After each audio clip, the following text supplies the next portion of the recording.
기도하시겠습니다. 하나님 감사합니다. 오늘도 새로운 날을 허락하시고 주님 앞에 나와 기도하고 찬송하고 말씀을 묵상하면서 하루를 시작하게 하신 것을 감사드립니다.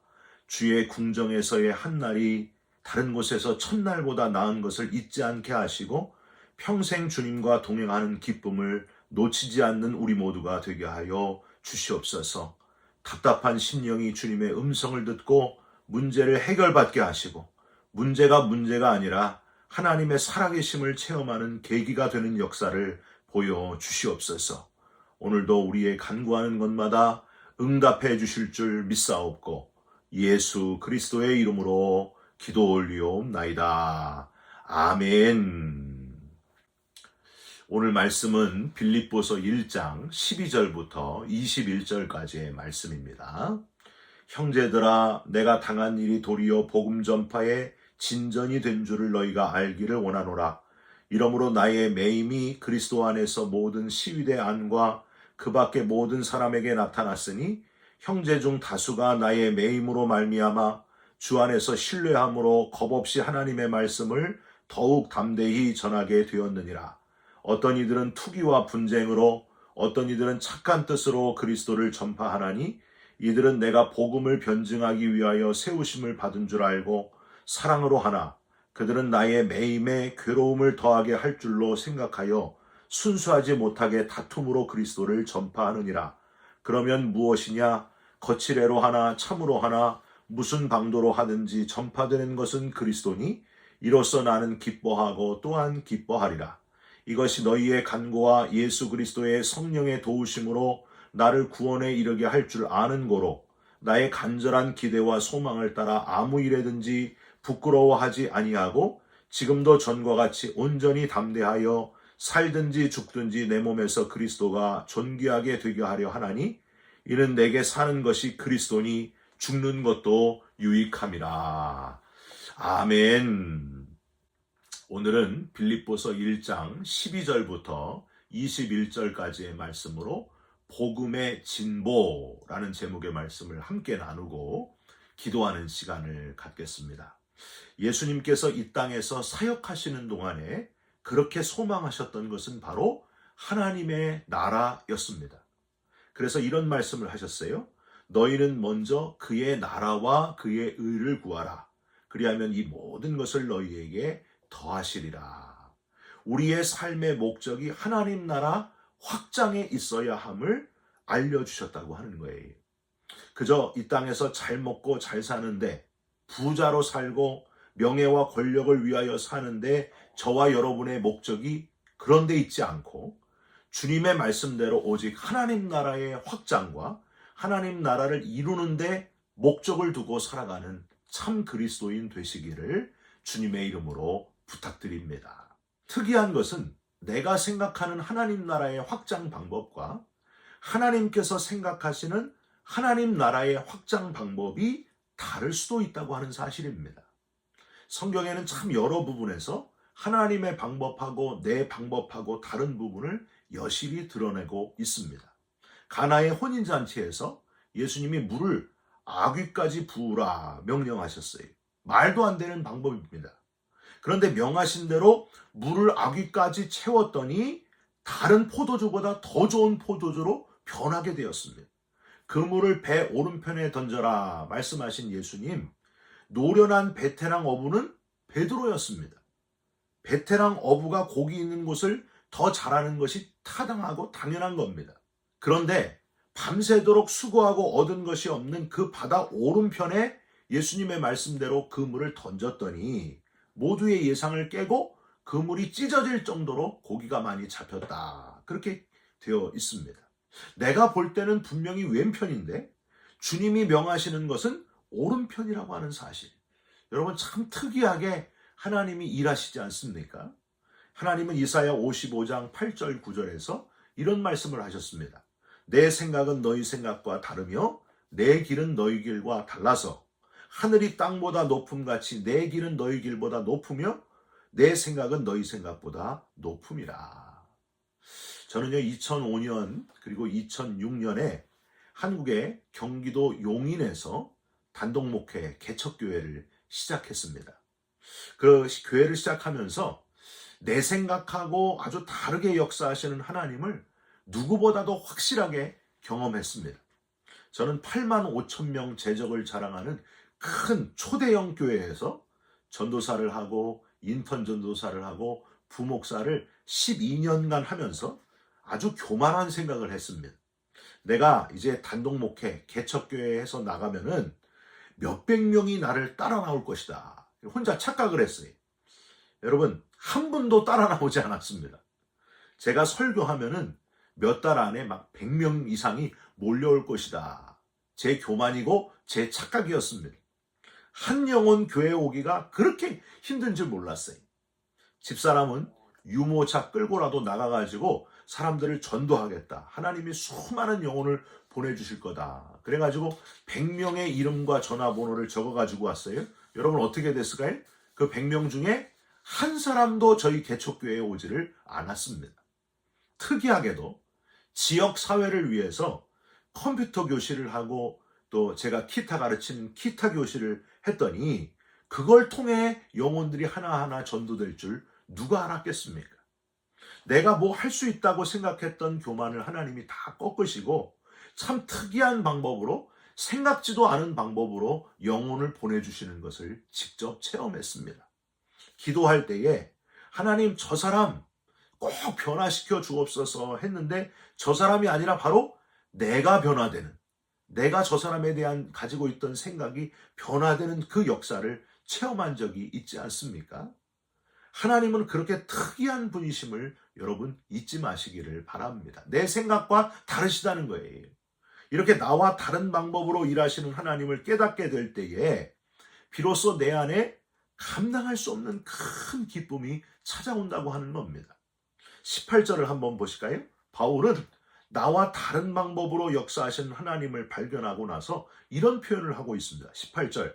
그러면 무엇이냐? 거칠애로 하나 참으로 하나 무슨 방도로 하든지 전파되는 것은 그리스도니 이로써 나는 기뻐하고 또한 기뻐하리라. 내 방법대로가 아니라 특이한 방법으로 그리스도가 전파되는 것, 이래 하나 저래 하나 복음의 진보가 있는 것을 보니까 내 방법하고 다를지라도 하나님이 놀라운 영혼 변화시키는 복음의 진보를 일으키시는 걸 보니까 너무 기뻐하고 또 기뻐할 수밖에 없다는 고백입니다. 그러면 과연 바울에게는 구체적으로 하나님이 어떤 특이한 방법으로 이 바울이 알지 못하는 방법으로 복음의 진보를 이루셨는가? 첫째로 바울의 매임을 사용하셔서 일하셨다고 하는 거예요. 13절 한번 보세요. 이러므로 나의 매임이 그리스도 안에서 모든 시위대 안과 그 밖의 모든 사람에게 나타났으니 14절도 보세요. 그들은 나의 매임에 괴로움을 더하게 할 줄로 생각하여 여러분 왜 나의 매임이라고 표현했을까요? 바울이 지금 감옥에 갇히게 됐다는 거예요. 내 생각에는 마음껏 열심히 자유롭게 다니면서 복음을 전해야 복음이 확 전달이 될 텐데 감옥 안에 갇히게 돼요. 내 생각과는 전혀 다르게 이제는 복음이 전해질 수 없겠구나 그렇게 생각했다는 거예요. 실제 로마 감옥에 바울은 갇혔어요. 그런데 감옥에 갇혀 있으면 복음 전하는 일이 막힐 줄 알았는데 웬걸 괜한 걱정이었습니다. 실제로는 정반대였어요. 그가 감옥에 갇히지 않았다면 그를 몰랐을 많은 사람들이 그를 알게 되었고 그가 전파하고 있는 복음에 대하여 아주 큰 관심을 가지게 되었습니다. 바울은 이걸 깨닫고 감옥에 매이게 된 것이 오히려 복음을 더 크게 더 넓게 전할 환경을 만들어 주었다. 그렇게 지금 고백하고 있는 거예요. 정말 그랬습니다. 하루에 24시간씩 사교대로 움직이는 로마 병사들에게 그리고 감옥에 갇혀 있는 공적 임무를 맡은 그 나라의 굵직굵직한 일을 하다가 감옥에 갇힌 사람들에게 복음 전할 기회가 생겨가지고 바울은 새로운 복음 전파의 열정을 불사르게 됩니다. 여러분 참 신기하지 않습니까? 여러분 요셉을 한번 생각해 보세요. 요셉도 비록 보디발의 아내 때문에 누명을 쓰고 감옥에 들어가게 됐잖아요. 이제 여기서 끝이구나 생각했는데 그 감옥 안에 누가 있었어요? 술 맡은 관원장과 빵 맡은 관원장이 있었습니다. 술 맡은 관원장을 만나게 되고 그의 꿈을 해석해 주면서 놀라운 역사가 일어나잖아요. 당장은 안 이루어졌지만 한 3년 후에 이 술 맡은 관원장의 그 기억 속에 이제 요셉이 떠올라가지고 왕의 꿈을 해석하는 그 놀라운 역사가 일어나지 않습니까? 왕의 꿈을 해석해주고 애굽의 둘째 치리자가 되었잖아요. 감옥이 꼭 절망의 장소는 아니었다고 하는 겁니다. 나의 매임을 사용하시는 하나님, 나의 불평거리를 오히려 감사로 간증으로 바꿔가시는 하나님, 지금 저와 여러분이 불평하는 그 매임은 어떤 것인가 한번 잘 생각해 보시기 바랍니다. 그게 바로 하나님의 놀라운 역사가 일어나는 계기가 될 수도 있다는 거예요. 그 매임을 사용하실 수 있는 하나님께 집중하면서 기도하시기를 주님의 이름으로 부탁드립니다. 우리가 알지 못하지만은 그 매임을 통해서 우리가 생각지도 않은 놀라운 하나님의 복음 전파, 하나님 나라의 확장의 역사가 일어나게 될 줄 믿습니다. 두 번째로, 특이하게도 하나님은 바울의 비난받는 것을 하나님 나라 확장의 도구로 사용하셨습니다. 15절 한번 보세요. 어떤 이들은 투기와 분쟁으로, 어떤 이들은 착한 뜻으로 그리스도를 전파하나니. 17절도 보세요. 그들은 나의 매임에 괴로움을 더하게 할 줄로 생각하여 순수하지 못하게 다툼으로 그리스도를 전파하느니라. 여러분, 이 표현들은요, 바로 당시의 율법주의자들의 심한 반대가 있었다는 그런 표현입니다. 바울을 적대시하는 자들로 인해 가지고 다툼과 분쟁이 생기게 되었는데 어떻게 됐는가? 결국 이것도 덕이 되게 하셔서 오히려 더 그리스도가 전파되게 만드시는 그 하나님의 역사를 보게 되었다는 거예요. 바울은 다툼이 있으면 복음이 전해지는데 방해가 될 줄 알았는데 오히려 그리스도가 더 전파되는 계기를 만들었다. 18절 보세요. 중간에 무슨 방도로 하든지 전파되는 것은 그리스도니. 여러분, 우리 한국 기독교가 그동안 얼마나 이단하고 싸움이 많았는지 몰라요. 지금도 이단과 싸우고 있습니다. 각종 이단들이 끊임없이 나타나서 기독교는 계속 이 이단들과 싸우느라고 고생을 많이 했습니다. 시끄러운 다툼을 하면서도 교회는 계속 성장해 왔다는 사실을 여러분 알고 계십니까? 저는 이렇게 표현하고 싶어요. 성장통을 겪어야 아이가 키가 큰다고 하는 사실이에요. 여러분, 다른 종교가 우리처럼 이렇게 이단 때문에 고난을 겪었다는 걸 들어보셨어요? 아니에요. 고난이 없습니다. 시끄럽지도 않고 아주 조용해요. 왜 그러냐? 인간이 만든 종교이기 때문입니다. 우리 기독교는 아프면서 분쟁하면서 계속해서 성숙해 왔습니다. 어디서 싸움이 나가지고 시끄러우니까 이런 말 했다 그러죠? 아이 왜 이렇게 싸우냐고, 여기가 교회인 줄 아냐고 그랬다고 하잖아요. 물론 반성도 해야겠지만은 살아있기 때문에 싸우는 거예요. 죽은 거는 싸우지를 않습니다. 여러분, 우리 몸도 이 병균하고 계속 싸우면서 우리가 살아있는 거예요. 그래야 건강한 거예요. 교회가 바로 마찬가지입니다. 기독교도 살아계신 하나님을 믿는 기독교이기 때문에 싸움이 있고 분쟁이 있는 겁니다. 바울의 비난받음, 싸움 때문에 오히려 복음이 전파되게 하셨던 하나님께서 저와 여러분의 삶 속에 여러 가지 싸움이 있을지라도 오히려 저와 여러분을 그것 때문에 성장시키시고 또 하나님 나라를 전파하게 하는 하나님의 뜻이 있다는 것을 꼭 기억하시기를 주님의 이름으로 부탁드립니다. 마지막으로 하나님은 바울의 죽음의 위기를 통해서 하나님 나라를 확장시키셨다 하는 겁니다. 20절과 21절을 한번 보세요. 20절, 나의 간절한 기대와 소망을 따라 아무 일에든지 부끄러워하지 아니하고 지금도 전과 같이 온전히 담대하여 살든지 죽든지 내 몸에서 그리스도가 존귀하게 되게 하려 하나니.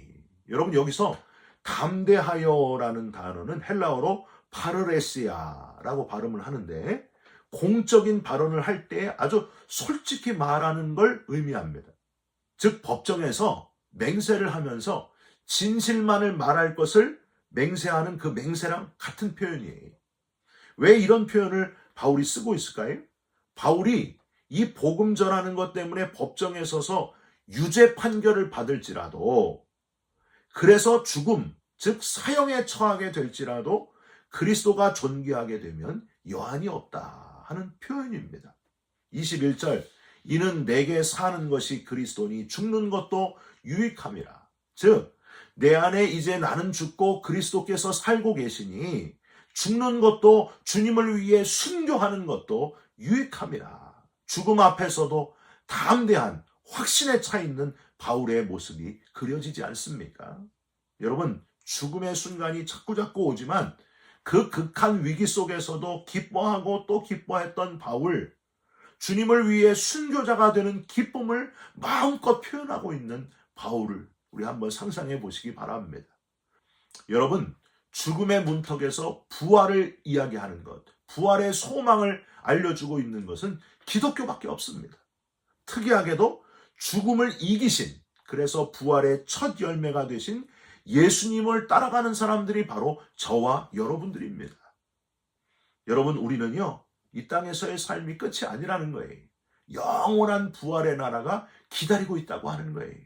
여러분, 그 소망을 잃지 마시고 내가 죽어도 살아도 우리의 소망, 복음의 진보가 계속되어 하나님 나라가 확장되는 그 소망을 놓치지 마시고 하나님 나라에 이르기까지 복음의 진보가 있는 내 몸에서 그리스도가 존귀하게 되고 내 입에서 그리스도를 마음껏 전파하면서 바울과 같이 쓰임받는 영혼 구원의 도구로 쓰임받는 저와 여러분들이 되시기를 주님의 이름으로 축원드립니다. 기도하겠습니다. 하나님, 나의 잘남과 내가 잘하는 것과 내가 자신 있는 것들이 아니라 나의 매임과 나의 비난받음과 나의 죽음의 위기를 사용하시는 특별하신 하나님이신 것을 깨닫게 해주셔서 감사드립니다. 낙심하지 않게 하시고 절망하지 않게 하시고 세상이 줄 수 없는 참 평안과 소망을 가지고 살아가는 특별한 우리들이 되게 하여 주시옵소서. 복음의 진보가 나를 통해서 이루어지길 원합니다. 하나님, 우리를 사용하여 주시옵소서. 예수 그리스도의 이름으로 기도 올리옵나이다. 아멘.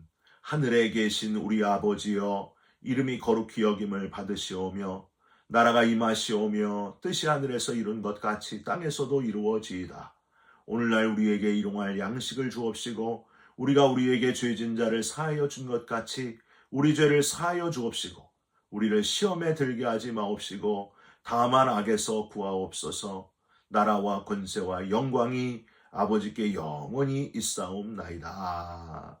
아멘. 사랑하는 성도 여러분, 아주 특별한 방법으로 우리를 통해서 복음의 진보를 이루어 주시는 그 하나님을 기대하면서 오늘도 누구를 만나든지 어디 있든지 복음의 진보의 도구로 사용되는 저와 여러분들이 되시기를 주님의 이름으로 축원드립니다. 여러분 사랑합니다. 축복합니다. 감사합니다.